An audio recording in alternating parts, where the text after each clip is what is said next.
할렐루야. 오늘도 말씀으로 주님과 동행하고 계신 여러분을 주님의 이름으로 축복합니다. 함께 보실 말씀은 레위기 7장에서 10장 말씀인데요. 이 부분에서는 하나님께 드리는 제사를 거룩하게 여겨야 함을 가르치는 그런 말씀이 나오고 있습니다. 먼저 7장을 보면 속건제와 화목제 규례에 대한 말씀이 나오죠. 7장 7절을 보면 속죄제와 속건제는 규례가 같으니 그렇게 말씀합니다. 속건제는 속죄제를 통해 하나님께 죄 사함을 받은 후에 손해에게 5분의 1을 더하여 배상하는 것이기 때문에 제사에 관한 규례는 같다는 것이죠. 오늘 그 7장에 나와 있는 속건제와 화목제 규례에 있어서 그 제사 드리는 규례보다 오늘 그 7장에서는 그 규례를 간단히 설명한 후에 제사장에게 돌릴 몫에 대한 그런 부분을 말씀하고 있습니다. 그리고 화목제에 대한 말씀이 나오는데 화목제는 제사 중에서 유일하게 제사 드린 자의 목, 제사를 드리는 자의 몫이 주어지는 그런 제사인데 감사함으로 드리는 화목제물의 고기는 드리는 그날의 성전뜰에서 다 먹어야 한다라고 말씀합니다.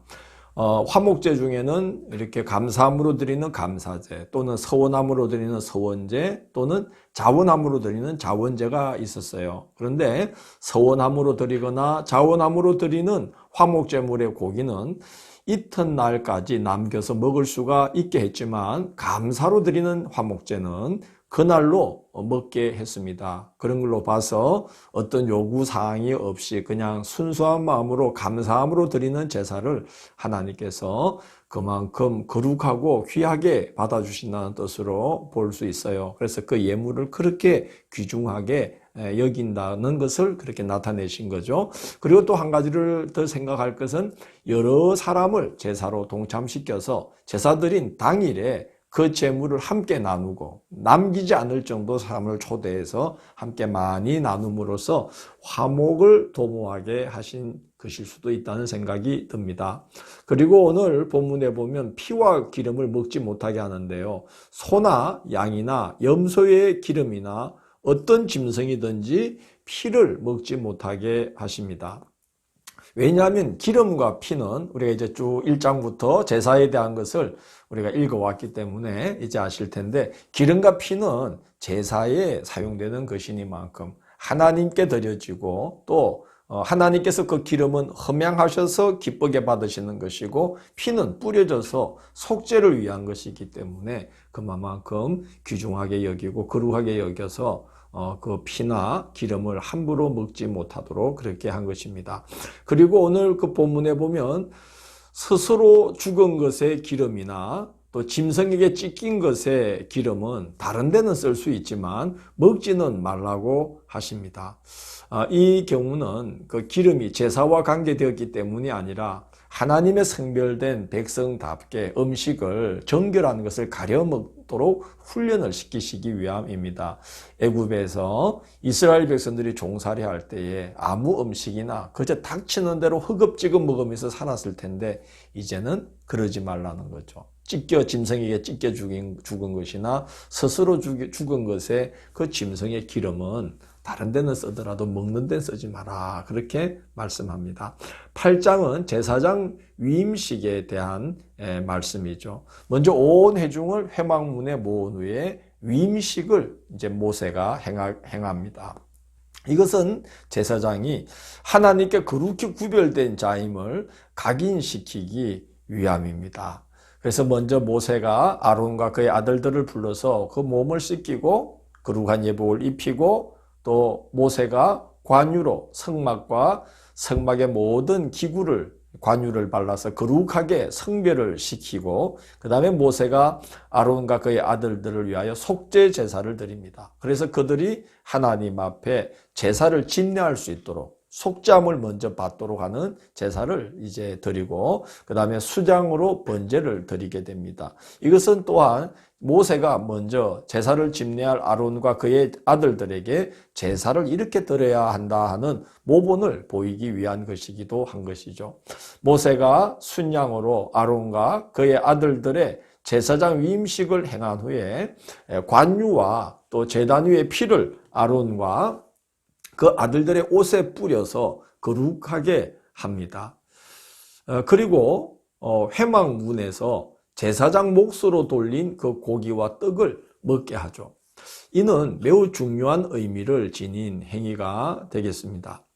10장 17절을 보면 그 나답과 아비후 사건이 있은 후에 그 제사장에게 돌린 몫의 음식이 얼마나 중요한 것인지를 이렇게 이야기합니다. 이는 너희로 회중의 죄를 담당하여 그들을 위하여 여호와 앞에 속죄하게 하려고 너희에게 주신 것이니라, 이렇게 말씀합니다.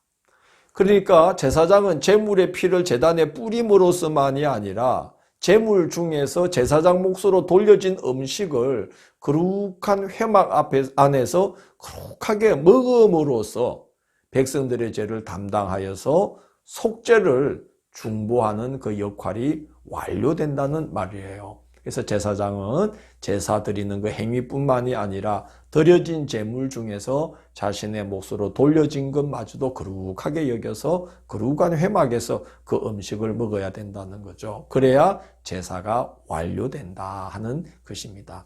제사장이 얼마나 하나님께 속한 것을 자기에게 돌려진 몫까지도 하나님의 것으로 알고 먹어야 된다 하는 것을 가르치고 있는 것이죠.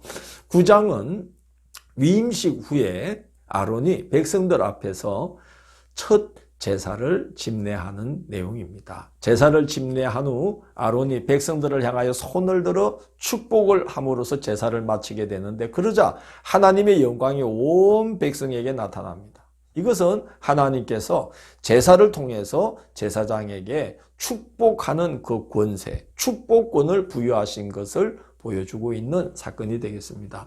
민수기 6장 22절 이하를 보면 하나님께서 아론과 그의 아들들에게 백성을 위해서 너희는 이렇게 축복하라고 말씀하신 후에 어떤 약속을 해주시냐면, 이같이 내 이름으로 이스라엘 자손에게 축복할지니 내가 그들에게 복을 주리라, 그렇게 약속을 하십니다. 그러니까 그 제사를 통해서 제사를 마치고 제사장이 축복의 기도를 할 때 그 축복을 빈 대로 하나님의 복이 그들에게 임한다는 것을 보여주시는 내용이 되겠습니다. 10장은 하나님께 드리는 제사를 절대로 가볍게 여기면 안 된다는 것을 일깨워 주시는 사건이 기록되어 있습니다. 아론이 첫 제사를 집례하고 그 다음에 그의 아들 나답과 아비후가 성소의 등불을 밝히고 향단에 분향하려고 들어갔는데 여호와 앞에서 죽임을 당하게 됩니다. 10장 1절을 보면 여호와께서 명령하시지 아니하신 다른 불을 담아 여호와 앞에 분향하였더니라고 기록이 되어 있습니다. 출애굽기 27장 3절을 보면 거기 여러 가지 기구에 대한, 성막 기구에 대한 말씀을 하실 때 제단에 불 담는 그릇도 만들어서 두게 합니다. 그건 왜 그런가 하니 제단에 그 불을 그 그릇에 담아서 성소로 들어가서 그 불로 향단의 향을 사르게 하신 것이죠. 그러니까 아무 불로 하면 안 되고 제단의 불을 가지고 향단의 그 향을 사르게 하신 겁니다. 그런데 그렇게 하지 않고 이 나답과 아비후가 자기들 임의로 그냥 향을 사른 거예요. 왜 그렇게 했을까요? 10장 9절을 보면 그 사건 직후에 하나님께서 아론에게 경고하시는 말씀을 하십니다. 너와 내 자손들이 회막에 들어갈 때에는 포도주나 독주를 마시지 말라. 그리하여 너희 죽음을 면하라. 이렇게 말씀합니다. 이걸로 봐서는 나답과 아비후가 회막에 들어가서 하나님의 전에서 봉사하기 전에 술에 취해 있었다는 걸 볼 수 있죠. 그래서 술이 취한 채로 들어가서 그냥 아무렇게나 자기 임으로 불을 가져와 가지고 향을 살랐다는 거예요. 그래서 여호와 앞에서 불이 나와서 그들을 삼켜버리는 정말 무시무시한 사건이 일어났습니다. 자, 왜 그렇게까지 하나님께서 생명을 앗아갈 정도로 엄중하게 경고를 내리실까요? 제사가 어떤 것이냐 하는 것을 보여주는 거죠. 제사장직이 어떤 것이냐 하는 것을 가르쳐 주시는 거예요. 10장 3절을 보면 이렇게 말씀합니다. 나는 나를 가까이 하는 자 중에서 내 거룩함을 나타내겠고 온 백성 앞에서 내 영광을 나타내리라. 이렇게 말씀합니다. 제사장은 하나님을 가까이 하여서 그를 섬기는 자죠.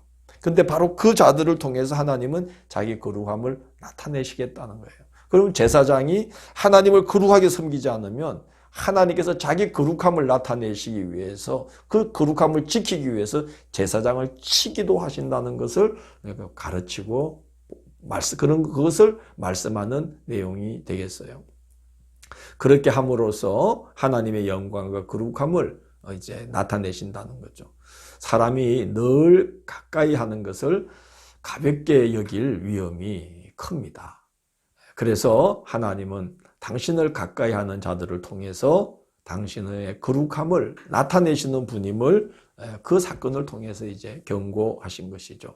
10장 10절 11절을 보면 나답과 아비후 사건을 통해서 일벌백계 하신 이유를 이렇게 밝힙니다. 그리하여야 너희가 거룩하고 속된 것을 분별하며 부정하고 정한 것을 분별하고 또 나 여호와가 모세를 통하여 모든 규례를 이스라엘 자손에게 가르치리라. 이렇게 말씀합니다. 모세는 그래서 이제 아론의 남은 아들 엘르아살과 이다말에게 제물 중에 제사장의 몫으로 돌린 것을 반드시 거룩한 곳에서 먹어야만 한다. 그래야 백성들의 죄를 담당하여 여호와 앞에 그들로 속죄함을 받게 할 수 있다. 그 일을 하라고 너희에게 하나님께 바쳐진 예물 중에 너희의 몫을 따로 이렇게 떼어 주신 것이다. 라고 아주 엄하게 가르칩니다. 자, 우리는 하나님을 가까이 하며 주의 성소를 드나드는 자들입니다. 우리 잘못하면은 우리 영혼이 날마다 새롭게 갱신되지 않으면 세월이 흐를수록 신앙에 관계된 게 자꾸 빤하게 보이고 뭐 교회 생활 다 환히 꿰뚫고 아는 것처럼 보이고 그래서 모든 것이 쉽게 여겨지고 그러기가 얼마나 쉽습니까? 우리는 그러므로 하나님을 거룩하게 경배하기 위하여 예배자로 부름받은 자들이라는 걸 알아야 되고 우리를 통해서 하나님의 거룩하심이 나타나도록 우리가 부름받은 예배자들인 것이죠. 그래서 우리가 얼마나 귀중한 일로 부름을 받은 것인가를 알고 예배를 거룩하고 귀중하게 여기면서 예배를 통해 하나님을 거룩하게 경배하는 일들을 우리는 정말 거룩한 마음으로 잘 감당해야 되겠습니다. 이 한 해는 예배에 승리하시는 그런 복된 한 해가 되기를 소망합니다. 내일 2월 4일 목요일은 레위기 11장에서 13장 말씀 우리가 정결한 삶이라는 그런 이제 주제를 가지고 그 부분을 한번 살펴보도록 하겠습니다. 함께 해주셔서 감사합니다. 주님, 저희가 늘상 예배를 드리고 주의 전을 드나들며 살아갑니다. 아무쪼록 그러한 것이 가볍게 그저 일상의 한 부분인 것처럼 여겨지지 않도록 항상 우리 심령을 새롭게 하여 주시고 우리 영혼을 날마다 새롭게 갱신해 주셔서 하나님에 대한 은혜, 하나님에 대한 경외 날마다 더욱더 깊게 해주시고 새롭게 해주셔서 거룩한 마음으로 하나님의 전을 드나들며 우리의 예배를 통해 우리의 삶을 통해 하나님의 거룩하심과 영광을 나타내는데 우리가 쓰임받는 이 한 해의 삶이 되도록 인도하여 주옵소서. 예수님 이름으로 기도드립니다. 아멘.